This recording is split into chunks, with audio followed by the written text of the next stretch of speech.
as an entrepreneur, a successful entrepreneur woman. I want to know your insights, and we'll discuss on that. Now I want to ask. I know that you had great experience working in multiple countries. Also, you traveled multiple countries in your corporate journey, and I think you were in a good leadership role also when you quit the career. So, how do you think those qualities that, maybe cultural wise, or the qualities that you learned through all of those different roles and maybe meeting different people across the globe, what is the impact of that in your current entrepreneur journey? That's also an interesting question. Like you're shooting in very nice questions at me today. So the thing is, the journey itself was interesting. First thing was mind blowing, fascinating. It transforms you. See, when you work in an organization where you are just in a closed environment and your thinking process is limited by with all the projects in the small box or the computer screen that you're seeing, it limits our creativity. Okay, we assume that these are the problems and we are just giving whatever output that is us. But when you start interacting with different cultures, see how they solve certain problems for themselves, how that works and how our culture works, and can we implement that. So this has been a great learning for me. It was not just do the work what is given. See, an artist or any entrepreneur or any employee, they have the quality of observing. You need to observe what is that pressing issue that is prevailing, and how can you solve it. Probably they would have solved it very easily, and we are trying it hard to solve it or understand it. So cultural differences are, though they are there, the problems of any person is the same. It's only the approach that we take towards solving it is completely different. So if you see culturally, some countries are very, they will be pressurizing. They are pressurizing themselves. It's not the employer pressurizing them. They are pressurizing themselves to give quality, or they are pressurizing themselves to go 1 mile ahead to solve something. So probably we have the solution and we can give that. It must be in our daily routine that we are doing it and we don't see it as a problem. Probably they don't see it as a problem because they are doing it. So cultural transfers happen, knowledge transfers happen. That is how human has evolved and been growing. So I think that aspect has, like, traveling to different places has helped me a lot. And secondly will be how as an entrepreneur we could utilize is that we need to be more concerned about, like, not to specific people. If our solution is working only for a specific people, it will affect only few people. It might not scale up. So when you have a scaling up mentality, yeah, I have solved this.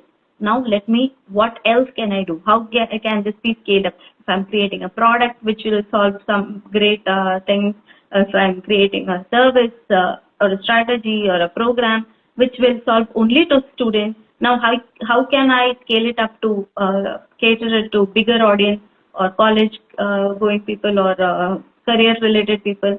So that mentality or thing comes only when you are in that problem. You have found a solution for yourself, and that solution has been working successful for you. So that is when you try to help others. This has worked for me. Let me help for others. So that thought process comes only in those roles, when you're in those roles. Okay, that's very interesting learning also. Like, when you have that multicultural exposure, it really helps to see that the problems down the line to every human beings are the same, just that the way that we deal is culturally different. That's great to hear that. Absolutely. So yes. So it's a very interesting conversation, Sharmila. So before we wind up, I want to ask you, what is that one thing that you would like to share to our audience if they are in a confused state, like, whether should I go for the next levels in my career or should I go for entrepreneurship? What is your advice from your experience? Yes. My advice will be to take risks. If you don't take risks, you will not be able to succeed. So when you take, if you're just not, if you want to live a plain life, day in and out, go to the office, come back and work, whatever is given to you, that means it just becomes your routine. It doesn't become living. It is just surviving. So when you take risks, by risk, what I'm saying is don't go do parkour that kind of a risk. I'm saying take calculated risk. You have some commitments. You want to take care of it. Also, your passion is to become somebody else. So you have to take that minimal risk to become. Start taking small risks, and then you will mold yourself, build the courage muscles to go beyond the state that you are in.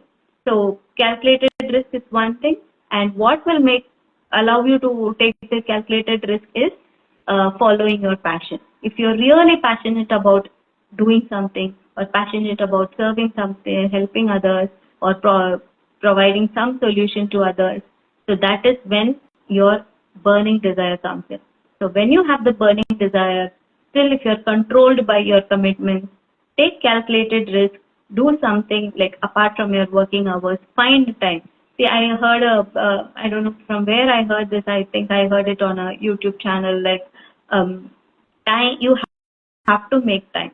Okay, it's not, nobody will come and give you the time and say that, oh, I'll give you so much hours, you can work on your passion. No, you have to make your time, find your time, find ways to simplify what you're doing, and then create that time to work towards your passion.